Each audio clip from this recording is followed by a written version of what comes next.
What if Luke and Leia Skywalker were trained from birth? That's our story for today. I really like this one, so I hope you guys do as well. And before we begin, just a couple things. Shout out to Tillian_Creative on Instagram for the thumbnail. It's beautiful, it's amazing, so shout out to him. And then, Saber giveaway for 60,000 subscribers. We're officially announcing it. Thanks a ton to Own a Saber, who will be sponsoring this Saber giveaway. We've worked together before, and I love their products. And before I tell you about how to enter the giveaway, first, let me tell you about Own a Saber. On the Own a Saber website, you can actually buy a Padawan Saber and get another Padawan Saber for free. It's a great deal, and with May the 4th coming up, I highly recommend checking them out. All you have to do is simply add both Padawan Sabers to your cart, and one of them will be made free automatically at checkout. Not $1, not $2, free at checkout. Both sabers have to have the same soundboard, but that's an amazing deal. And if you're not interested in that special, say you want a different saber, you don't want a Padawan saber, you want one of the other ones, then you can use code SAVE20 to get 20% off of your order at checkout. Easy, 20% off, that's great. Link in the description to enter the giveaway with some awesome Star Wars days coming up. Anyways, now just watch to the end of the video, or go to the pinned comment down below to find out how to enter the giveaway for 60,000 subscribers. Thanks everybody, and let's get right into it. Our story begins on Coruscant, inside of the Jedi Temple. What was once a vibrant home of peace and serenity has now become a tomb of thousands of corpses. Jedi and clones litter the halls, and eerie silence now replaced what was once blaster fire and dying screams just hours ago.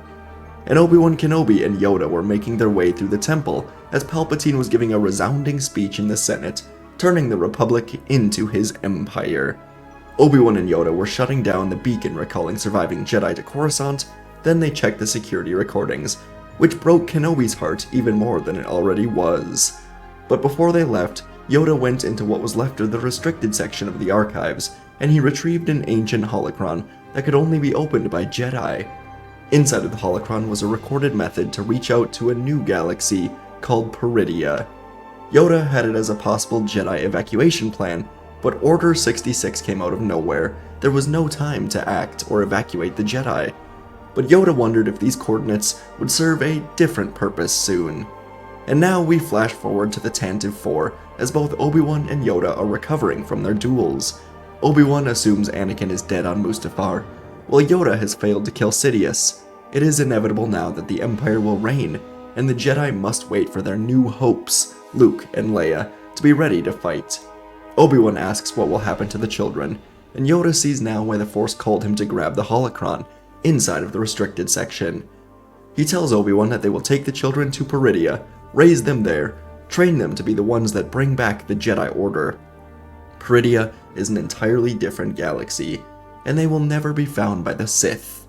Obi-Wan did not fully understand, but he would follow Yoda down this new path. The two of them would follow specific instructions hidden inside of the holocron, landing a ship inside of a Purgle and giving Bail Organa specific instructions on how to reach them when the time is right, how to build the perfect ship to find them, and the two Jedi took off with a group of nursing droids inside of an Alderaan cruiser that could double as a home.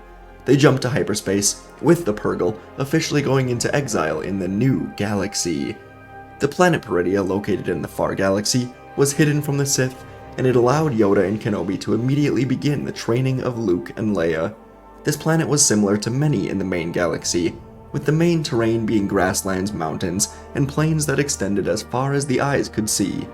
Yoda would land the ship next to the mountains, and for the first 5 years, the children would be raised by nursing droids, as Kenobi and Yoda would occasionally try to connect with them, bring the touch of human interaction that the children needed. Being away from the main galaxy did help Kenobi and Yoda to reflect on what happened, try to accept it all. Obi-Wan took these 5 years to find himself again, as part of him died on Mustafar when he cut down his student, his friend, his brother. Was he ready to train another Skywalker, much less Skywalker twins? He truly did not think so, but Yoda would help him further his connection with the Force and connect with his own former master, Qui-Gon Jinn. This would be an immense help for Obi-Wan, as talking with Qui-Gon brought him back to the Jedi mindset that he would need in order to bring back the Jedi. Unfortunately, though Qui-Gon was giving the Jedi guidance, he could not tell them that Anakin survived as Vader. He also could not say that Sidious was preparing a contingency on Exegol. These things would offset the balance of the physical realm, but being a teacher and a guide, helping the Jedi find themselves was his purpose. And after these 5 years, as Obi-Wan and Yoda were mentally ready, the training would truly begin. Though the children were still young, it did not take long for their abilities to show. They would go through daily training, almost like schooling, spending half of the time learning about the universe, the Jedi, Sith, history of it all, and the other half was spent in meditation or learning the basics of the Force. This would ramp up over the days, weeks, months, and years as the children would get stronger, more aware of their place in all of this. They would naturally be curious of the world around them, and so the Jedi would befriend the Noti, a small population of frequent travelers that would enjoy the company of Luke and Leia quite a bit. Obi-Wan and Yoda would maintain their own strong connection with the Force, especially in combat, by protecting the Noti from bandits on this planet that hunted them down, often getting into skirmishes, until these bandits just learned to stay away from the Jedi and the Noti for good. Along with these creatures, Peridea also carried a darkness hidden away, but Kenobi and Yoda had no reason to explore it, and they didn't want to expose Luke or Leia to it, so they ignored it. Luke and Leia would begin combat training at 12 years old by first learning to build lightsabers with crystals taken from the Jedi Temple. They would spar each and every day, as both Luke and Leia were hungry to get better and be as strong as they could. After all, there wasn't much else to do. They still would spend time with R2-D2 and the Noti creatures, but overall they loved learning from Masters Yoda and Kenobi. And with proper lightsaber training, both would quickly become excellent fighters. It was in their blood. The biggest challenge for Kenobi and Yoda was teaching them to fight with enough power to eventually defeat the Sith, while also rejecting the dark side. Anakin always knew he had power, and in the end, he thought he could have all the power in the universe, control life and death itself, and it was his undoing. Luke and Leia must find balance, know there is a difference between power and strength, know the light from the dark, even when it seems there is no light left in the galaxy. So for years, as the Empire reigned under Sidious and Vader in one galaxy, the Jedi were being reborn in another. And at the age of 18, Luke and Leia were able to climb entire mountains in one go, with their eyes closed, feeling the Force around them, being guided by their other senses. Training droids would follow them around the mountain, and they would deflect shots with ease until they got to the top, sitting together as brother and sister, overlooking the beautiful sunsets before heading back down with their masters. Their connection to Obi-Wan and Yoda was extremely strong, as they held the power of the Chosen One. It was only a matter of time until they were called back into the main galaxy, the galaxy that was ruled by the Empire. For 20 years, Sidious, Vader, and the Inquisitors wiped out any remnants of the Jedi Order while maintaining a tyrannical empire. It was terrible, but Bail Organa spent these 20 years building up a massive ship in the mountains of Alderaan. He used specific instructions from Yoda to create this galaxy-traveling ship. He didn't know when he would need to use it, until he heard rumors of a Death Star. The Empire disbanded the Senate and was now ruling solely with Palpatine and his new Death Star, striking fear in everyone's heart, covering planets in a blanket of darkness. And so Bail knew it was time for the Jedi to return.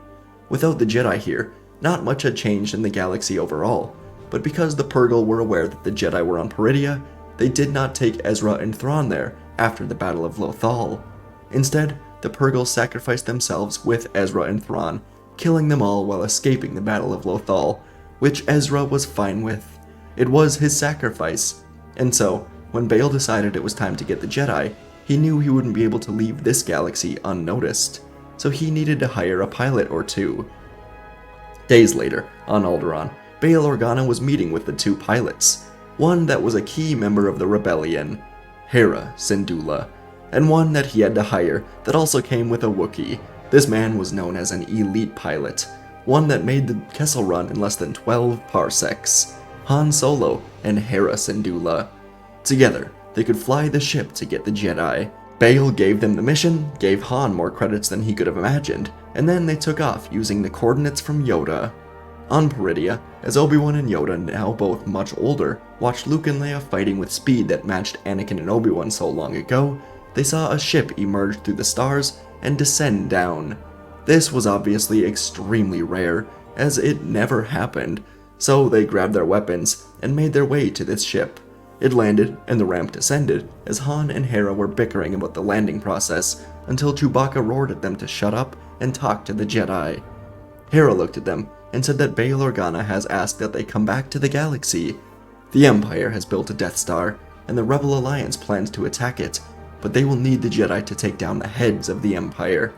The Jedi always knew this day would come, and so they spent a bit gathering their things, saying goodbye to the Noti, taking one final look at the planet they called home for 2 decades, before boarding the ship with the pilots.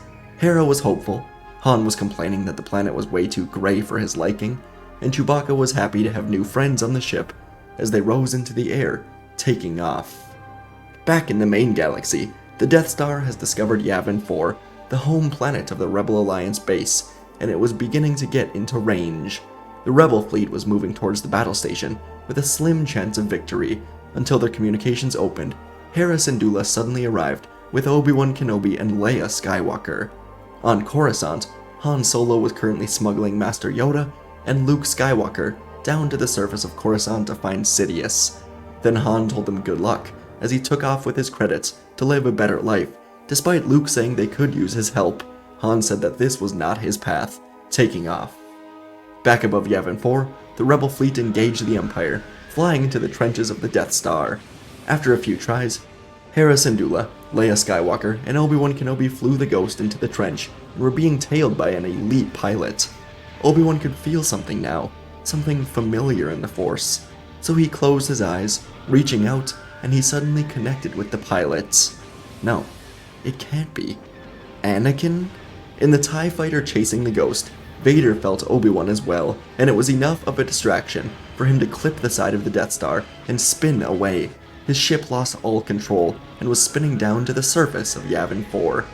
Vader finally regained control of the ship, then managed to look out of the window, and he saw it.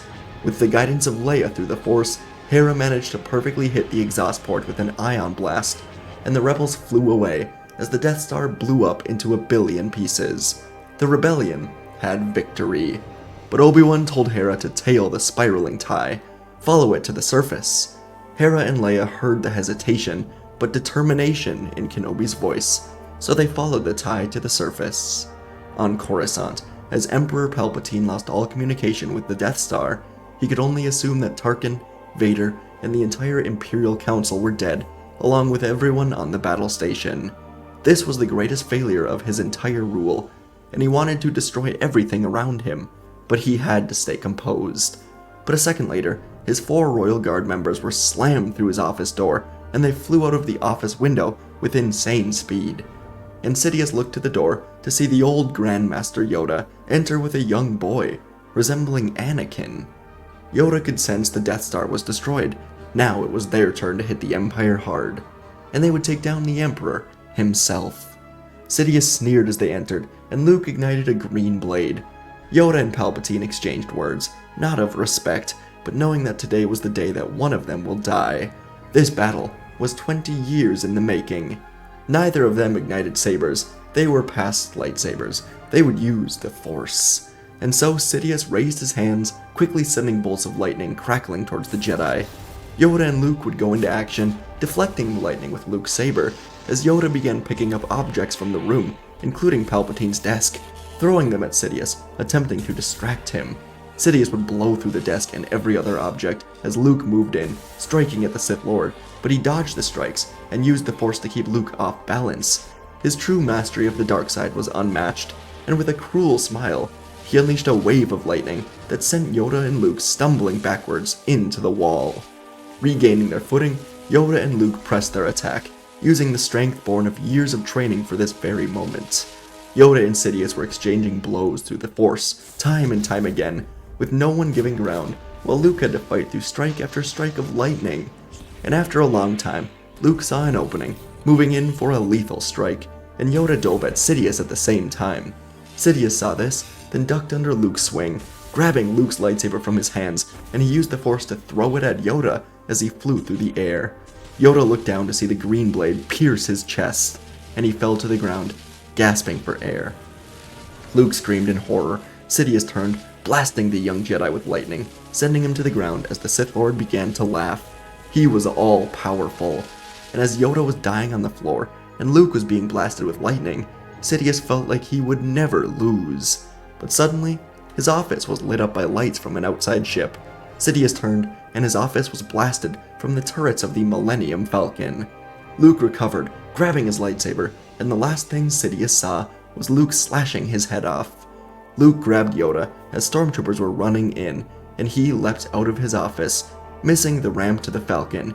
But Chewbacca reached down, grabbed Luke's hand, and they flew out of Coruscant, evading dozens of TIE fighters until they were able to jump to hyperspace. Han came back for them, and inside of the Falcon, Luke was with Yoda as he died, with the Grandmaster saying that the legacy of the Jedi now lives on in Luke and Leia.